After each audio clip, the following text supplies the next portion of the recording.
नमस्कार दोस्तों मित्रों, हमारी सनातन संस्कृति में कमाई का एक हिस्सा परोपकार में लगाने की परंपरा रही है, जिसे हम दशांश यानी अपनी आय का 10वां हिस्सा कहते हैं।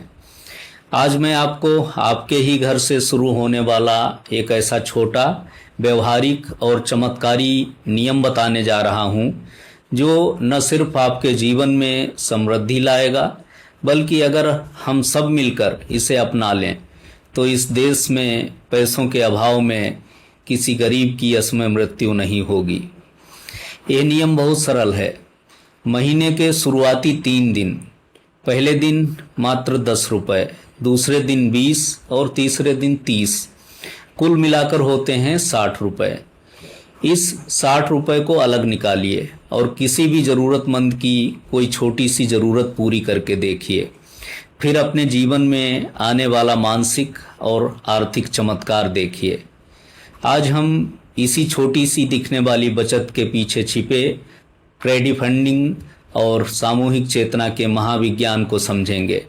वीडियो को बहुत ध्यान से देखिएगा।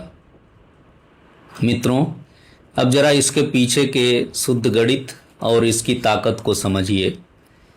बहुत से लोगों को लगता है कि मेरे अकेले के 60 रुपये बचाने या दान करने से दुनिया में क्या बदल जाएगा। यहीं पर आप चूक जाते हैं। अगर आपके जैसे केवल 10 लोग मिलकर महीने के इन 3 दिनों में ये छोटा सा संकल्प लें तो 600 रुपये एकत्र होते हैं। इन 600 से या तो 10 भूखे लोगों को सम्मानजनक भोजन कराया जा सकता है या किसी एक ज़रूरतमंद की बहुत ज़रूरी दवा खरीदी जा सकती है। अब इस दायरे को थोड़ा बड़ा करते हैं। आज हमारे देश में ऐसे लाखों बीमार लोग हैं जिनके इलाज का खर्च जब डॉक्टरों द्वारा लाखों में बताया जाता है तो वे पैसों के अभाव में बिना इलाज के ही असमय काल के गाल में समा जाते हैं। लेकिन सोचिए, अगर इसी देश के केवल 1 लाख लोग किसी एक सात्विक और प्रामाणिक मंच के माध्यम से महीने में केवल इन 3 दिनों का यह दशांश यानी 60 रुपये निकाल कर दे दें तो एक झटके में 60 लाख की धनराशि एकत्र हो जाती है। 60 लाख, जिससे कई गंभीर बीमारों की जान बचाई जा सकती है। चिकित्सा विज्ञान और क्वांटम फिजिक्स कहता है कि जब बहुत सारे लोग एक ही सकारात्मक विचार के साथ जुड़ते हैं तो उसे कलेक्टिव कॉन्शियसनेस यानी सामूहिक चेतना कहा जाता है। जब आप अकेले किसी की मदद करने निकलते हैं तो शायद आपकी जेब पर भार पड़े, लेकिन जब लाखों लोग अपनी जेब पर बिना कोई बोझ डाले मात्र 10, 20 और 30 का ये नियम अपनाते हैं तो वो समाज में एक ऐसी ऊर्जा का निर्माण करता है जो अभाव को मिटा देती है। मनोविज्ञान कहता है कि जब आप किसी बड़े और पवित्र उद्देश्य का हिस्सा बनते हैं तो आपके मस्तिष्क का हाइपोथैलेमस शांत होता है, स्ट्रेस हार्मोन्स घटते हैं और आपके भीतर समाज के प्रति एक सुरक्षा का भाव आता है। आज के समय में जहां लोग दान के नाम पर अपनी जेबें भरने में लगे हैं, ऐसे में बिना किसी पर बोझ डाले सीधे सीधे पारदर्शी तरीके से किसी की जान बचाना ही सच्ची मानवता है। इस सुंदर विचार के लिए प्रकृति के प्रति गहरी कृतज्ञता रखिए।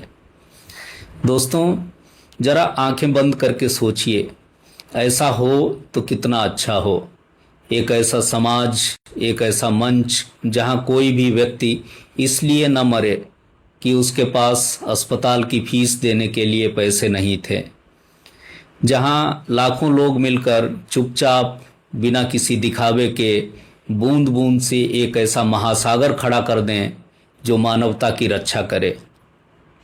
मैं अक्सर सोचता हूं कि बड़ी बड़ी इमारतें, होटल या आश्रम बनाने से कहीं बेहतर है कि हम इंसानों के काम आ सकें, किसी तड़पते हुए बीमार के लिए एक ऐसा माध्यम बन सकें जो उसे नया जीवन दे। आज समाज को किसी दिखावे की नहीं, बल्कि इस शुद्ध, पारदर्शी और वैज्ञानिक दशांश नियम की ज़रूरत है।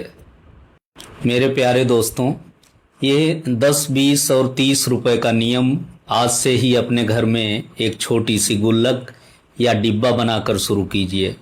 खुद भी करिए और अपने बच्चों को भी सिखाइए। जब ये विचार हर घर तक पहुंचेगा तभी समाज में एक बड़ा बदलाव आएगा।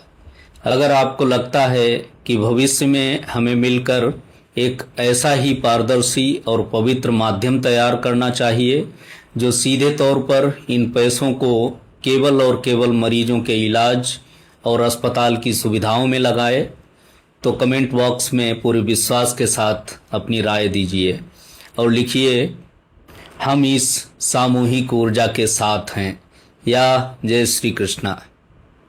इस वैचारिक क्रांति को, इस वीडियो को व्हाट्सएप और फेसबुक पर हर उस व्यक्ति के साथ शेयर कीजिए जो दिल से मानवता की सेवा करना चाहता है। पेज को फॉलो करना ना भूलें। सजग रहिए, परोपकारी बनिए, स्वस्थ रहिए। धन्यवाद। जय हिंद।